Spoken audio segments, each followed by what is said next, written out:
یار عورتوں کے لیے زندگی بڑی مشکل کی ہوئی ہے سب کانٹیننٹ میں نا. اذان شروع ہوتی ہے تو عورتیں بیچاری بھاگتی ہیں دوپٹہ لینے کے لیے کہ پتہ نہیں کیا ہو گیا. وہ کہتے ہیں شیطان دیکھ رہا ہوتا ہے, تو اذان کے بعد دیکھنا چھوڑ دیتا ہوں. عجیب متھ بنائیں گے. عورت نے پردہ انہی لوگوں سے کرنا ہے جن سے ان کا پردہ ہے. اس طرح کی کسی ایکٹیویٹی میں کوئی پردہ نہیں ہے سوائے ابو داؤد میں حدیث ہے کہ جب عورت بالغہ ہو جائے تو ایسی عورت کی اللہ تعالیٰ نماز قبول نہیں کرتا جو ننگے سر نماز پڑھے. یعنی چھوٹی بچی جو ہے وہ تو ننگے سر نماز پڑھ لے تو قبول ہو جائے گی. بالغ عورت ننگے سر نماز نہیں پڑھ سکتی, یعنی بال اس کے ڈھانپے ہوئے ہونے چاہیے حجاب میں. اس حدیث کو لوگوں نے مس یوز بھی کیا, اس حدیث کو لوگوں نے مس یوز بھی کیا ہوا ہے کہ جو بالغہ عورت ننگے سر پھرتی ہے وہ نماز پڑھے بھی تو قبول نہیں ہوتی, وہ دوئے پاسے ٹور پہ. حالانکہ اس کا تعلق سطر کے ساتھ ہے. تو اس پہ ہم نے کلیریفیکیشن دی, وہ کلپ مارا میرا لاکھ سے بھی اوپر چلا گیا, 1.5 بلین ہو چکا ہے وہ, تو میں نے کلیریفائی کیا تھا. یہ بھی اسی طرح کی مت ہے. وہ کہتے ہیں واش روم میں جائے تو سر ڈھانپ کے جائے. اچھا یہ چلی گئی, اب اس نے اگر غسل کرنا ہے تو کیا کرے, سر ڈھانپ کے کرے, ادھر اس کو کون دیکھ رہا ہے. اس طرح ضروری ہے کہ وہ اندر جانے سے پہلے دعا پڑھے, چاہے مرد ہے یا عورت. صحیح بخاری میں حدیث ہے, دعا پڑھیں گے اللہم انی اعوذ بک من الخبث والخبائث, اے اللہ میں شریر جنوں اور جنیوں سے تیری پناہ میں آتا ہوں. اور باہر نکل کے دعا پڑھے غفرانک, اے اللہ وہ میری مغفرت فرما.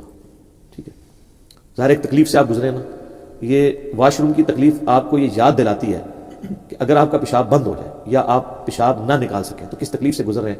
تو یہ چھوٹی سی دنیا کی تکلیف ہے, آخرت کی عذاب تو بہت بڑا ہے. تو اس لیے غفرانک ہم کہتے ہیں, اللہم اجرنی من النار, آمین. تو یہ باتیں بالکل غلط ہے. اسی طریقے سے مشہور ہے کہ اذان شروع ہو جائے تو آپ واش روم نہیں جا سکتے. جناب اذان سننا یا کسی ایک اذان کو سننا اور اس کا جواب دینا سنت ہے, باقی اذانوں کا تو ویسے ہی ضروری نہیں. اور پیشاب کرنا تو فرض ہے کیونکہ جان بچانا فرض ہے.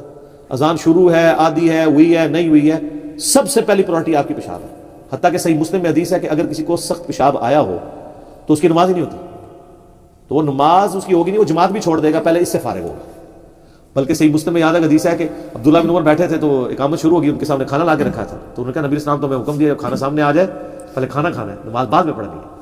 لیکن یہ نہیں ہے کہ آپ کو پتہ ہے کہ جماعت 7:30 ہے تو آگے 7 پنی تھی, کھانا تو ہی سامنے رکھ لو. یہ بھی نہیں ہونا چاہیے, یہ آساتی دور پہ. ورنہ اپنی لائف کو آپ نے باقی معاملات میں تو پلان کیا ہوتا ہے نا, یہاں پہ بھی آپ نے پلان کرنا ہے کہ جی آپ جو ہے وہ اپنے ٹائمنگ کو ایسا سیٹ کریں کہ آپ کی جماعت ضائع نہ ہو. اللہ کو پروٹوکول دیں, اپنے معاملات کو نمازوں کے اعتبار سے جو ہے وہ سیٹل کریں. تو وہ عورت جو ہے وہ بغیر دوپٹے کے بھی جا سکتی ہے, بغیر دوپٹے کے وضو بھی کر سکتی ہے, بغیر دوپٹے کے قرآن بھی پڑھ سکتی ہے, بغیر دوپٹے کے اذکار بھی کر سکتی ہے. دوپٹے کا تعلق سوائے نماز کے کسی اور چیز کے ساتھ نہیں ہے, الا یہ کہ پردے والا معاملہ ہو, کہ وہاں پہ کوئی یعنی ایسا نہ ہو جہاں سے آپ نے پردہ کرنا ہو. ان سے آپ نے پردہ, جو جنات آپ کو نظر ہی نہیں آ رہے ان سے آپ پردہ کریں نہ کریں برابر ہے. کیا کریں گے, ان سے پردہ وہی ہے جو آپ دعا مانگ لیتے ہیں, اللہم انی اعوذ بک من الخبث والخبائث.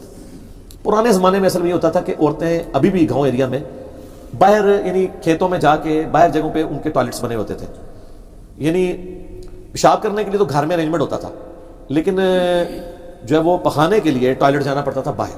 ظاہر اس کی اسمیل ہوتی ہے نا, پیشاب کا کیا, وہ تو آپ نے پانی بہایا تو نکل گیا. اٹیچ بات اس زمانے میں بھی غسل خانے گھر میں ہوتے تھے نا, وہ غسل خانے ہوتے تھے صرف پیشاب تک کے لیے یا غسل کرنے کے لیے.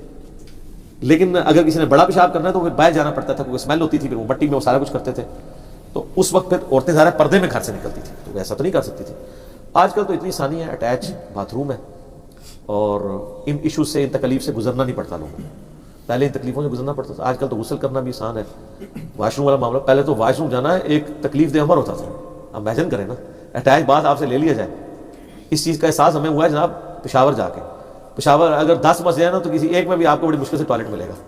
وہاں بندہ گھومتا ہی رہتا ہے, پتہ نہیں اس کا کیا کلچر ہے, لوگ مطلب ان کے ساتھ کیا معاملہ ہے کہ وہ اس طرح کا کوئی معاملہ نہیں. اور جو ٹوائلٹ بھرے بھی ہیں وہ بھی اوپن ہی ہے, یعنی کوئی پردے والا نہیں ہے, بس آپ ایک کونے میں جس طرح یہاں پہ لوگ ہوتے ہیں. عجیب معاملات ہیں وہاں پہ, بڑی تکلیف ہوتی ہے اس حوالے سے. کے پی کے اندر میں نے دیکھا ہے. باقی پنجاب میں تو آپ چھوٹے سے چھوٹے گاؤں میں چلے جائیں تو بہترین جناب واش روم ٹوائلٹس بنے ہوئے, اور ہونے بھی چاہیے, گھروں کے بھی اور مسجد کے بھی. صفائی کے اہتمام کے لیے چیزیں ضروری ہیں. صفائی نصف ایمان ہے, صحیح مسلم میں حدیث ہے 534 نمبر. تو یہ فزیکلی نظر بھی آنی چاہیے, یہ صرف صحیح مسلم میں لکھی نہ رہ جائے, نظر آئے کہ صفائی نصف ایمان ہے. ٹھیک ہوگی. ایک اور اس میں کلیریفیکیشن کرتے ہیں, اکثر لوگ روایتیں پیش کرتے ہیں کہ جو عورت سر نہیں ڈھانپتی اس کے گھر میں فرشتے نہیں آتے. یہ کدھر لکھا ہے روایت؟ نہیں, وہ چل تو رہی ہے نا, ایک جب روایت چل رہی ہے تو چلی ہوئی تو ہمارا نہیں, ہم تو کتابوں کی بات کر رہے ہیں. چلنے کا تو اللہ کے فضل سے اتنا کچھ چل رہا ہے کہ وہ ختم نہیں ہوتا. ورلڈ انسائکلوپیڈیا لکھا جا سکتا ہے. اب کوئی چیز چل رہی ہو نا تو اس کو فوراً اس کی آپ بیٹری نکال سکتے ہیں, یہ کیا کہ کتنے لکھا ہے, تو اسی ٹائم بیٹری نکل جائے گی. ریکارڈنگ میں آ جائے گی نا. ہاں چلے, ویڈیو ریکارڈنگ میں تو بے شمار باتیں اور بھی آ جاتی ہیں. ٹھیک ہوگی.